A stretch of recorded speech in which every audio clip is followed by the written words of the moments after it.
je vous mets au défi de me dire que vous connaissiez les astuces que je vais vous montrer aujourd'hui. Et je pense sincèrement que la dernière dans sa grande simplicité est quelque chose dont vous rêviez sans même le savoir.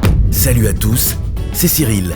Aujourd'hui, je vais vous montrer 3 astuces indispensables dans Premiere Pro dont vous n'avez jamais entendu parler.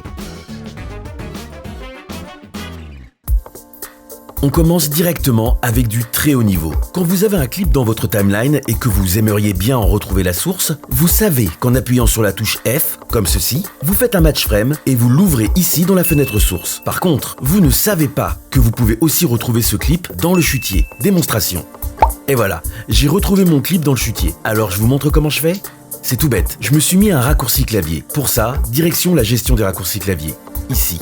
Nous voici dans la fenêtre qui permet de gérer les raccourcis clavier. Et vous cherchez « Faire apparaître dans le projet ». Voilà. Vous choisissez un raccourci clavier. Moi, j'ai fait Maj F ou Shift F, c'est la même chose. Une fois que vous l'avez paramétré, vous faites OK et vous n'avez plus qu'à vous positionner sur le clip qui vous intéresse, le sélectionner et faire un Maj F et vous le retrouvez directement dans votre chutier, quelle que soit la façon dont vous avez mal rangé votre projet. Deuxième astuce, maintenant vous savez retrouver un clip dans le chutier depuis la timeline. Mais vous ne savez pas faire l'inverse, le retrouver dans une timeline en partant du chutier. Si, c'est possible. D'ailleurs, il y a 2 façons de le faire. Première méthode, la plus simple, vous allez vous rendre dans le chutier et ouvrir le dossier où se trouve le rush dont vous souhaitez savoir dans quelle timeline il est utilisé. Là, vous faites basculer l'affichage en mode icône de façon à afficher vos rushs en mode vignette. Et vous n'avez qu'à choisir un fichier vidéo.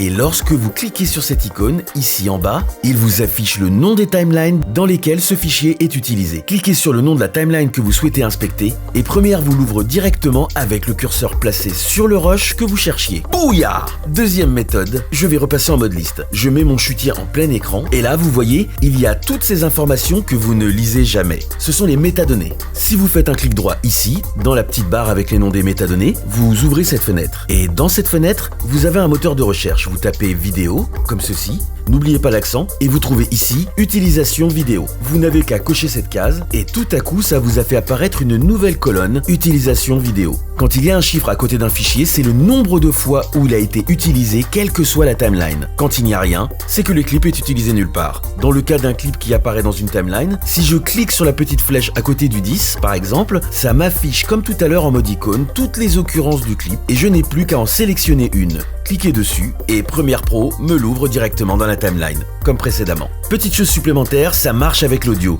Si par exemple je me rends ici dans mon dossier musique, je vais aller pareil dans l'affichage des métadonnées, clic droit, j'ouvre le petit panneau et je tape audio. Et là je sélectionne utilisation audio et j'ai une nouvelle colonne qui apparaît avec les utilisations audio. Et donc par exemple ça va me permettre de me rendre compte qu'ici, j'ai une musique que je n'ai jamais utilisée nulle part. Ça peut être pratique de le savoir. Et pour les autres, je peux savoir très précisément dans quelle timeline elles ont été utilisées. Et pour finir, la 3e astuce. Plus besoin de vous le rappeler, je suis un timeline addict. Une bonne timeline est une timeline bien rangée, comme je vous l'ai montré dans un tuto sur le sujet. Dans certains projets, il peut être utile d'avoir dans votre timeline bien organisée le nom des pistes apparents, comme ceci. Une beauté de timeline dorée au four avec un coulis de caramel pour vous faire chanter les papilles. Et là, vous vous dites « Quoi ? On peut faire ça ?» Oui, on peut. Je vous montre. Pour commencer, vous allez faire un clic droit sur l'une de vos pistes vidéo. Et dans le panneau contextuel, vous choisissez « Personnaliser ». Dans le panneau qui s'ouvre devant vous, vous saisissez le petit logo V1 et vous venez le déposer dans la piste vidéo à droite du petit œil. Et boum, le nom de la piste est présent à droite du petit œil. Vous faites OK et reboum, le nom de la piste est désormais visible en permanence dans l'entête de vos pistes vidéo. Faisons la même chose pour les pistes audio. Et maintenant, tout ce qu'il vous reste à faire, c'est de les nommer comme bon vous semble. Clic droit, renommer. Et voilà. Venez me dire en commentaire si vous connaissiez ces astuces de l'espace. Et en attendant, n'hésitez pas à vous abonner.